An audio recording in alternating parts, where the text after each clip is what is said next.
بسم اللہ الرحمن الرحیم۔ معزز ناظرین و سامعین، السلام علیکم۔ تمام ناظرین کو مومنو اسٹوڈیو یوٹیوب چینل پر ویلکم کرتے ہیں۔ تمام ناظرین سے گزارش ہے کہ میرے اس چینل کو ضرور سبسکرائب کریں، جہاں پر احادیث، اسلامی تاریخی واقعات اور معلومات پر مبنی ویڈیوز اپلوڈ ہوتی ہیں۔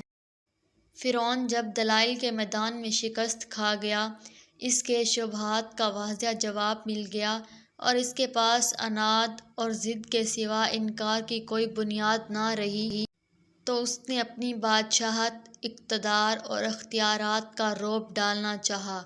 ارشاد باری تعالیٰ ہے، فرعون کہنے لگا، اگر تو نے میرے سوا کسی اور کو معبود بنایا تو میں تجھے قیدیوں میں شامل کروں گا۔ موسیٰ نے کہا، اگرچہ میں تیرے پاس کوئی کھلی چیز لے آؤں تو بھی۔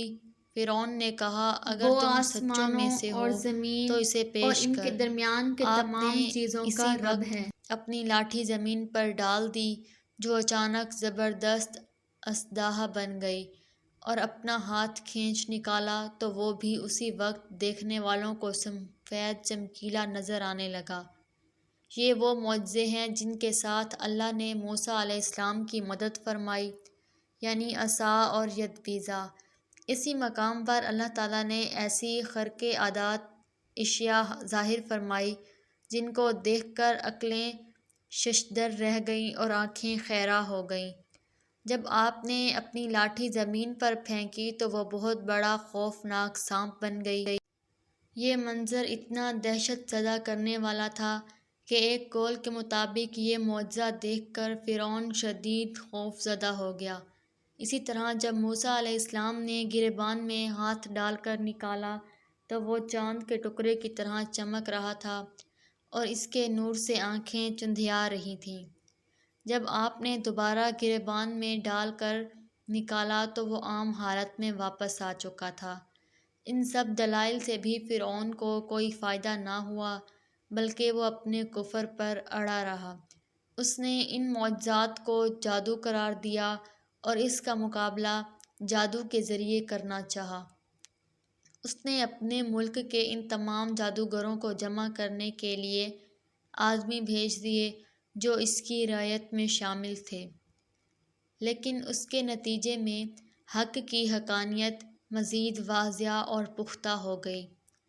اللہ تعالیٰ نے حضرت موسیٰ علیہ السلام کو فرعون کی طرف بھیجا کہ اسے نرمی اور دلائل کے ساتھ دعوت حق پہنچائے۔ حضرت موسیٰ علیہ السلام نے احسن انداز میں اسے تبلیغ کی، مگر وہ متکبر کسی طور پر نہ سمجھا، بلکہ اپنی ہٹ دھرمی اور دشمنی پر ڈٹا رہا۔ اللہ تعالیٰ نے فرمایا، پھر تو کئی سال مدین کے لوگوں میں ٹھہرا، پھر اے موسیٰ تو تقدیر الہی کے مطابق تو آیا اور میں نے تجھے خاص اپنی ذات کے لیے پسند فرما لیا۔ اب تو اپنے بھائی سمیت میری نشانیاں ہمراہ لے جا اور میرے ذکر میں سستی نہ کرنا۔ دونوں فرعون کے پاس جاؤ، اس نے بڑی سرکشی کی ہے، سو اسے نرمی سے سمجھاؤ، شاید وہ سمجھ لے یا ڈر جائے۔ دونوں نے کہا، اے ہمارے رب، ہمیں خوف ہے کہ کہیں فرعون ہم پر کوئی زیادتی نہ کرے یا اپنی سرکشی میں بڑھ نہ جائے۔ جواب ملا، تم کسی قسم کا خوف نہ کرو، میں تمہارے ساتھ ہوں اور سنتا دیکھتا رہوں گا۔